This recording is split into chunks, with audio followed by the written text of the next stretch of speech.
Hello everyone, welcome back to another episode of Paddock Talk here at the British GT Championship. We've just had round 7 and 8 today, and as you can see, it's quite wet. We're going to try to move through this as quickly as possible because we're absolutely getting soaked out here. It's crazy showing you the rain is coming down, and it did for the entirety of race 2. But race 1 this morning, there was no rain. It was a lovely day. As you see, there's a car coming down the pit lane. The pit lane's meant to be closed, but we're going to start over with Ram Racing, the Mercedes teams. They're pink. The number 6 car isn't in the pit lane at the moment, but this car, the number 88, they started race 2. They started second, and race 1 they won. The champions of race 1 here today. The one-off entry. Not care. Come behind us. You have to keep your eyes out in this pit lane. But yeah, they done pretty well. The number 6 car, they should be there. Started race 1 in 7th. They gained 2 places. There was 2 cars from qualifying yesterday that have been given penalties. The Beach Team AMR, and I'll come to the other one in a minute. But number 6 car started from 12, finished 7th. Race 2, it started in 4th and finished in 3rd. And then the number 88 car, as I said, race 1 they finished 2nd, and race 2, well they crashed out later on. Sorry, they didn't crash out. They spun. They got beached at Island. But they finally got going again, but there were a couple last out. Move on now to Barwell Motorsport, the team that has both a GT3 and GT4 entry. The grey and white car is the GT3 entry of Stuart Proctor and Lewis Proctor, the father and son duo. Race 1, they started 9th, gained 2 places from the grid penalties elsewhere, finished in 8th, and race 2 they also finished in 8th after starting in 9th. And then the green car, the number 90, race 1 they started in 8th, but they failed to finish because they crashed out. They collided with the number 9 BMW, the Century Motorsport car, which really handed the advantage to the other BM for the championship. Then we move on to the number 7 car, the Beach Team AMR, which looks a little bit different because, as I said yesterday, after qualifying, they had a big crash and they've had to get the spare chassis, spare car. This is the other team that had a grid penalty because, well, they've changed pretty much everything. You see, it's a completely different colour than usual. Then we've got a team that's playing very loud music. It is the number 40. This is the Fox Motorsport car. Give me a note. As you can see, the pages are all sticking together. It's that heavy rain out here. But yeah, race 1 they started in 13th. They finished in 7th. And for race 2 they started in 12th and finished in 12th. No real progress from them. Then we have the Bentley, which started in pole for race 1. But for race 1, sorry, they finished in 10th. They'd probably be a little bit disappointed with that. And for race 2, started in 6th and finished down in 11th place. So it's not the best weekend for them. See Calvin Fletcher just in the background there. Obviously, so fans to know him. Strictly Come Dancing fans to know him as well. Then we have a empty couple of garages, and I believe, right in saying this is one of the teams that won. Not quite sure which team this is. Well, this garage here, the empty garage, would have been off the Caragons with Century Motorsport team. They didn't enter race 2. They had a couple of issues with the engine, so they weren't able to start. And then this would have been the New Bridge Motorsport team, as it's my favourite car in the grid, the Aston.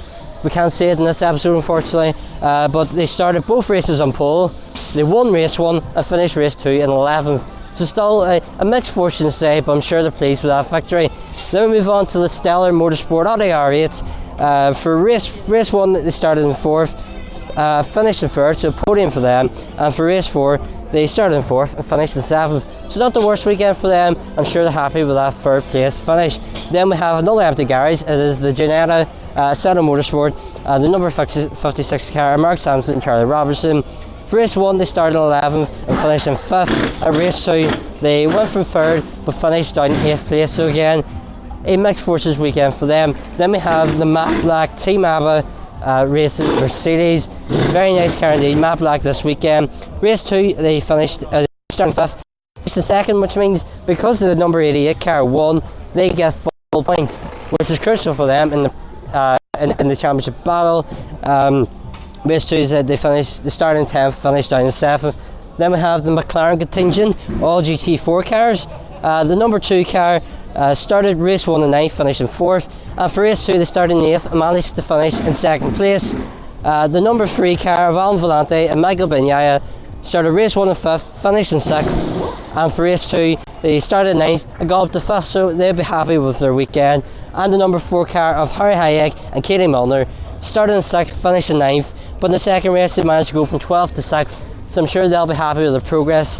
Then we have the number 66 team, Parker Racing Porsche. For race 1 they were meant to start in 10th, but with great penalties they started in 8th and finished in 4th, which meant they were third in the Pro-Am standings, and so podium in the Pro-Am Championship for them.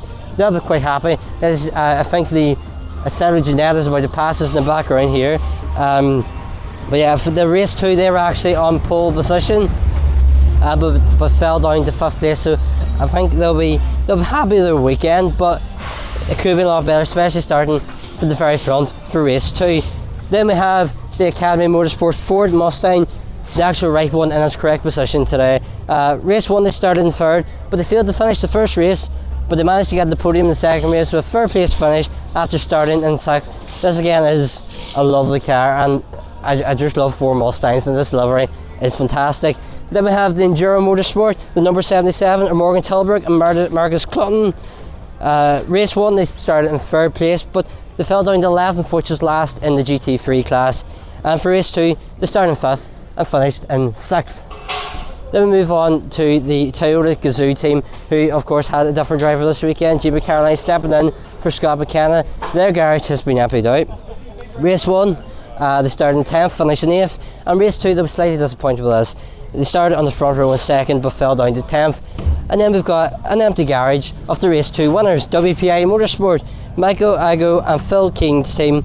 Race 1 they started in 4th, finished in 5th, and for race 2 they started in 8th and managed to get the first, which would be very impressive. And there is the number 6 Ram Mercedes of Ian Loggy and Yelmer Berman.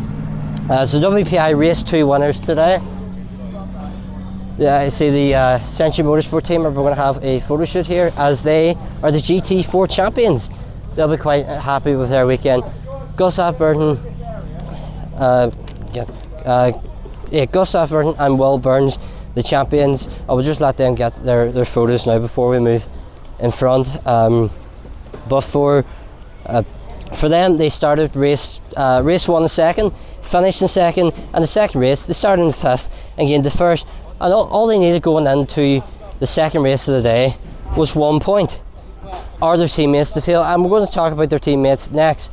The number 9 car of Chris Soltek and Andrew Gordon Colebrook. Race 1 they started in 7th, but they failed to finish. And race 2 they started in 9th, started in 10th, finished in 9th, but they got 10-second time penalty, which really meant that their teammates, the 57 car, were going to win.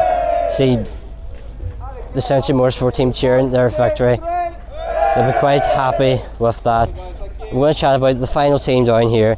It's the Barwell Motorsport, the Lamborghinis, the champions elect. Still, the title wasn't quite won. You see down the distance there, we'll let the team, I think, they finished the photo, so we're going to quickly move past them.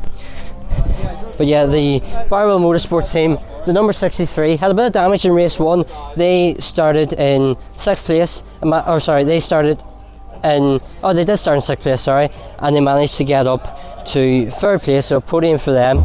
Meant that they were still able to win the title, but there was a lot to work out, and well, they haven't done it. It's going on to the final round, Donington Park. And then the number 1 car of Adam Ballon and Sandy Mitchell, they started, they had a grid penalty actually, so they started down in 10th place, but managed to get up to 6th, which I'm sure they'll be happy with.